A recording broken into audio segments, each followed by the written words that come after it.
नमस्कार. महाराष्ट्र राज्य agree drone owners असोसिएशनच्या माध्यमातून आपण एक पत्रकार परिषदेचं आयोजन करतो आहे आणि यामध्ये आपल्या सर्वांचं स्वागत. विशेष करून ही पत्रकार परिषद घेण्यामागचा उद्देश असा आहे की ड्रोन हा आज महाराष्ट्रातील किंबहुना देशातील शेतकऱ्यांची गरज बनलेला आहे आणि हे जे उपकरण आहे याच्या माध्यमातून शेतीचे औषध फवारणी अतिशय ताकदीनं आणि मजबूतीनं होते. पीक उत्पादन वाढीसाठी याचा फार चांगल्या प्रमाणात वापर होतो आणि म्हणून अलीकडे मोठ्या प्रमाणात शेतकरी देखील ड्रोनचा वापर आपल्या शेतीमध्ये औषध फवारण्यासाठी करत आहेत. आता हे इतक्या मोठ्या प्रमाणात प्रगत तंत्रज्ञान आपल्या देशानं स्वीकारल्यानंतर याच्यामध्ये इम्पॅनलमेंटची घोषणा महाराष्ट्र आणि केंद्र शासनानं केली. याच्यामध्ये महाराष्ट्र शासनानं इम्पॅनल ड्रोनची संख्या कंपनी वाईज जर अधिकृतता बघितली तर 19 कंपन्यांना अधिकृत अशा रीतीनं परवानगी दिली आहे, ज्याला DGCA मान्यता प्राप्त टाईप C सर्टिफिकेट असलेले हे ड्रोन आहेत. आणि या ड्रोनच्या माध्यमातून प्रशिक्षण, पायलट लायसन्स आणि त्याच्यानंतर सगळ्याच पद्धतीनं औषध फवारणी सहित कशा पद्धतीनं याचा वापर करायचा याचं व्यवस्थित प्रशिक्षण दिलेली एक संस्था 2-4 ज्या निर्माण झाल्या आहेत त्याच्या माध्यमातूनच प्रशिक्षण घेतलेले प्रशिक्षित पायलट आपले ड्रोन चालवू शकतात. अशा प्रकारच्या नियम अटीसहित ह्या ड्रोनला परवानगी दिली.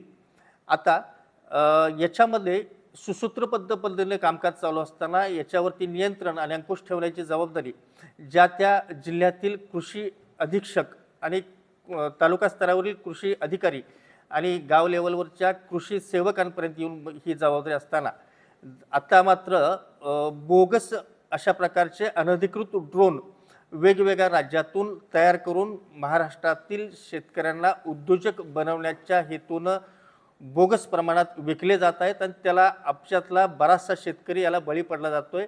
एकतर तो उद्योजक बळी पडतो ते पडतो, याच्याशिवाय जे अनेक शेतकरी याचा वापर करतात या शेतकऱ्यांच्यावरती सुद्धा त्याच्या औषधाची मात्रा काम करत नाही हे वेळोवेळी दिसून आलं आहे. त्याच्या अपघाताचं प्रमाण फार मोठ्या प्रमाणात आहे. त्याच्याशिवाय त्याचा जो पायलट असतो तो प्रशिक्षित अजिबातच नसतो. त्या पायलटला औषधाची मात्रा माहीत नसते. त्यामुळं जे पीक उत्पादन होतं, ज्या कारणासाठी ती औषध फवारणी केली जाते त्या औषध फवारणीच वेळेत केली जात नाही, व्यवस्थित होत नाही. याच्याशिवाय आपला कोल्हापूर जिल्हा असेल, नगर असेल किंवा अनेक पश्चिम महाराष्ट्रातले बरेच जिल्हे असतील, ऊस उत्पादक पट्टे आहेत. शिवाय इतर उर्वरित महाराष्ट्रामध्ये खरीपाची पिकं आणि त्याच्यासाठी औषधं आता जवळपास 30 लाख हेक्टरवरती सोयाबीन असेल, कपाशी असेल याच्यावरती औषध फवारण्यासाठी जवळपास या सगळ्या ऑर्डर्स आपल्याकडे आलेल्या आहेत. आणि या ऑर्डर्स प्रोव्हाइड करत असताना त्यांना सुरक्षित पद्धतीनं औषध फवारणी करून देणं ही ड्रोन ओनर्स असोसिएशनच्या माध्यमातून आम्ही जबाबदारी घेतलेली असताना या ज्या अनधिकृत पद्धतीनं आलेले ड्रोन आहेत त्याच्यामुळं या शासनाचं आणि विशेष करून शेतकऱ्यांचं फार मोठ्या प्रमाणात नुकसान होत आहे. या नुकसानीची जबाबदारी खरोखर घेऊन याला पायबंद घालावा, याला आळा घालावा, याच्यासाठी कृषी विभागानं फार मोठ्या प्रमाणात पावलं उचलणं गरजेचं आहे, जेणेकरून भविष्यामध्ये जशा प्रकारे बोगस खतं, बोगस बियाणं, बोगस औषधं महाराष्ट्रामध्ये सगळीकडे वितरित करून शेतकऱ्यांचे अतोनात हाल केले जातात, त्यांची छळवणूक केली जाते, पिळवणूक केली जातं आणि त्यांना पुन्हा नुकसानीत घातलं जातं. त्याच पद्धतीनं या ड्रोनच्या माध्यमातून AI टेक्नॉलॉजीच्या माध्यमातून सुद्धा शेतकऱ्यांना पुन्हा बळीचा बकरा बनवण्याचा प्रयत्न जो चालू आहे त्याच्या विरोधातली ही मोहीम आपण तीव्र करतोय. आणि त्यासाठी आमची महाराष्ट्र शासनाला विनंती आहे की बाबा या अनधिकृत ड्रोन उत्पादक कंपन्या ज्या असतील त्या सगळ्या मुळासकट उकडून काढा. जो उद्योजक आहे त्याच्या लाखो रुपयाची त्याची पिळवणूक थांबवा.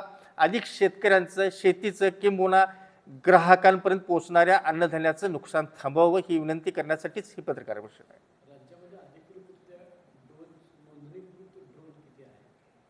आता नोंदणीकृत ड्रोन महाराष्ट्रातले जर आत्ता बघितले तर ड्रोन कृषी दीदीच्या माध्यमातून आलेले जे काही ड्रोन आहेत ते ड्रोन वगळता इतर जवळपास 3000च्या आसपास ड्रोन उद्योजक आपल्या महाराष्ट्रामध्ये उपलब्ध आहेत. कारण ड्रोन दीदीच्या माध्यमातून मोठ्या प्रमाणात मधल्या प्रमाणात मोदीजी यांनी योजना तयार केली होती की ड्रोन दीदी योजना, महिलांनी सक्षमीकरण व्हावं आणि महिलांनी सुद्धा ड्रोनच्या उपक्रमामध्ये सामील व्हावं ही त्यांची भूमिका होती.